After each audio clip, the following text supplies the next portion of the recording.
ranges of quality.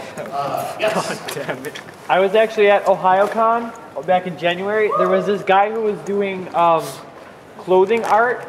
He had a huge kimono that was covered with Alice and Aya. That was over $3,000. And it was amazing. And someone bought it, didn't they? Yeah, because someone would be. Yes. Yeah. Okay, another question then we'll move on.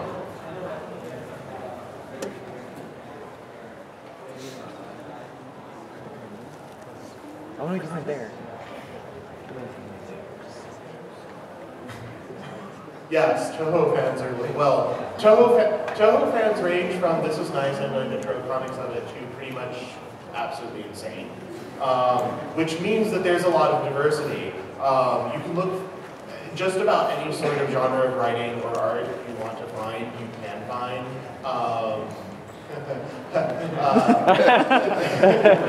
I hesitate to say this, but if you want to be really creeped out, circle name, go look up. There's an artist named Katze. I can't remember his circle name, but if I said it, I would expect at least 20 people in this to just have a, what? No, don't even bring that up. Name one of the comics. He's not as well known for his comic art so much as his standalone drawings, which tend to be extremely, almost grotesquely detailed. And also bring to mind that, yes, most of the characters of Touhou are actually scary monsters. Huh? Yes, Fellas Ovum. That's the name. Yeah. If you want to be creeped out, go Google Fellas Ovum when you get out. There's also a couple of flash videos by a guy who went by the name Very Nezumi, which also remind you that Touhou is full of scary monsters, but it's much more stylized, and it's more, oh man, this is actually pretty cool, as opposed to, what am I looking at? And the Very Nezumi is on Danbaro, so go look that up and get out. All right, so we have music, we have doujins, we have oil paintings, and my personal favorite, and probably a lot of personal favorites out there, are the sheer amount of fan games that are out there. We're going to show off a couple of them. Probably the most well-known one that was recently released, that with 1/3 of the panel is cosplaying character from it right now, is Komajoden Set Scarlet Symphony No. 2, Stranger's Requiem, which is, it's Touhou mixed with Castlevania, the old platform Castlevanias, yes. Yes. And stylized in Castlevania form. And huge amounts of detail. I mean, you can tell they spent a lot of time on this game. Yeah, and the kicker with this one, this is, again, just because I've said enough how completely psychotic the fan base is, this group with Frontier Asia that made this game, they went out and hired professional voice actresses for this game. The lead character in this game is voiced by Sawashiro Miyuki, which is probably a name familiar to a bunch of you out there. There's Shintani Ryoko's in this game. Aya Endo does an absolutely fantastic job as Yukari. There's just enough trolls of it. Which means there's copious amounts of trolls of it. Young's voice actor, she was a well-known name as well. Was it Ryoki Hirohashi? Yes, it was. Okay. Kind of a running joke among some circles about this game is they basically really just made a Castlevania thing to serve as a vehicle for their, professional Touhou drama CD.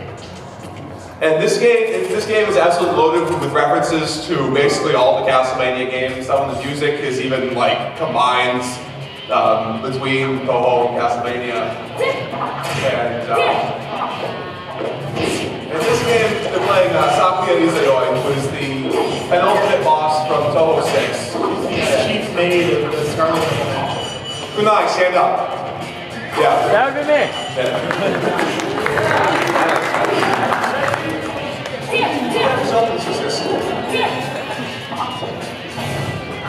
Alright, he's busy playing. Okay, that's what it says, yeah. What does it say? You have to demonstrate yourself. I will indeed. I have played this several times. And for those of you that have played Symphony of the Night, will recognize exactly what is going on when he reaches the boss of the stage. This was probably my favorite moment of the game, was the boss of the stage. It was just so funny. Anybody have these guys before? Huh? Have I used these guys before? Probably not. And so there's the book from. I know this is a nice one. Yeah. Yeah, all of the characters that make an appearance as sub-persons are introduced in forms very similar to they are in the actual Castlevania games. Like Mailing is the axe. Are we doing one? I don't Yeah, that really fast flash kick there. We had one earlier. The Sonic today. I that's. think we're going to do another. Yeah. We'll see character portraits a little bit, so you're not just looking at sprites.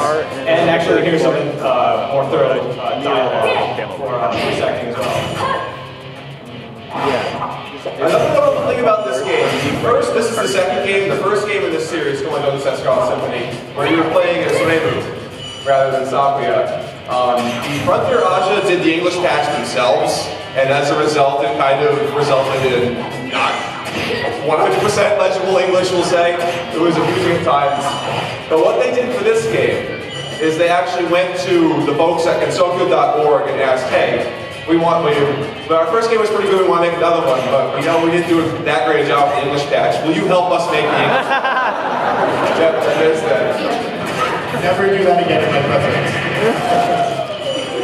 So the English patch for this game it's completely intelligible English because they actually went to someone in the Western Zone and went, yeah, you can help us out with this. Yeah, basically for the editing. And in addition to the dialogue in-game, there are also koromakes, which are about, 5 or 6 minutes long each. Yeah, 5 or 6 minutes. And they were loaded with puns. It was an absolute nightmare to edit that, from what I understand.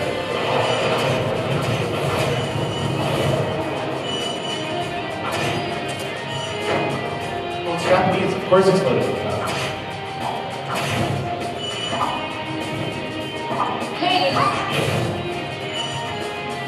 A gameplay change from the first game to this game. In the first game, Reddyne had infinite flight, and the game designers realized that, hey, that's kind of broken.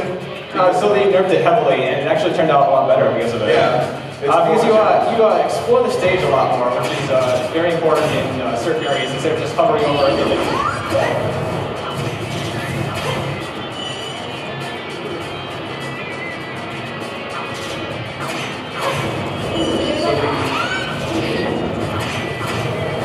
The blue bar there, below the red bar is health. The blue bar is Light. Is basically where all the that's flight time and knife throwing and other special abilities and whatnot. They all get trained in the blue bar, which is constantly trying to match up. And there's the Minotaur, and you're going to see the werewolf soon enough. Oh yeah.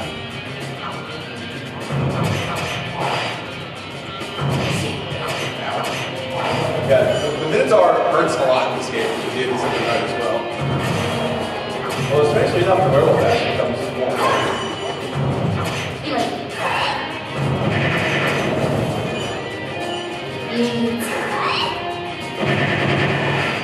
Wow, very nice. There's werewolf. There's a goal of my way up here. Or might be a version of it.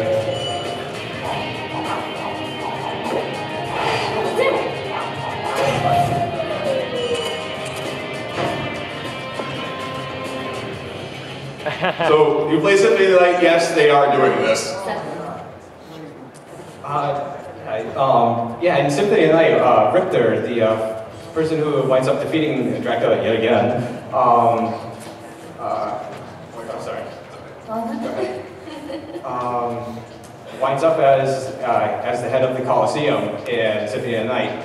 And now we have Rainbow, who defeated the final boss of the previous game, as the owner of the Colosseum in this one as well. Although actually she owns the entire castle.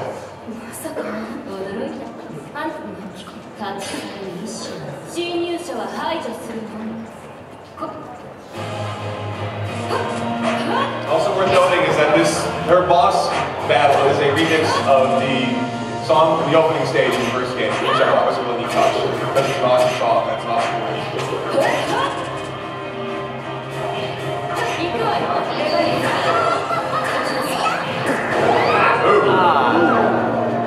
Yeah, that's a Castlevania version of one of Rainbow's better known spell cards. Who's the fool? Yeah.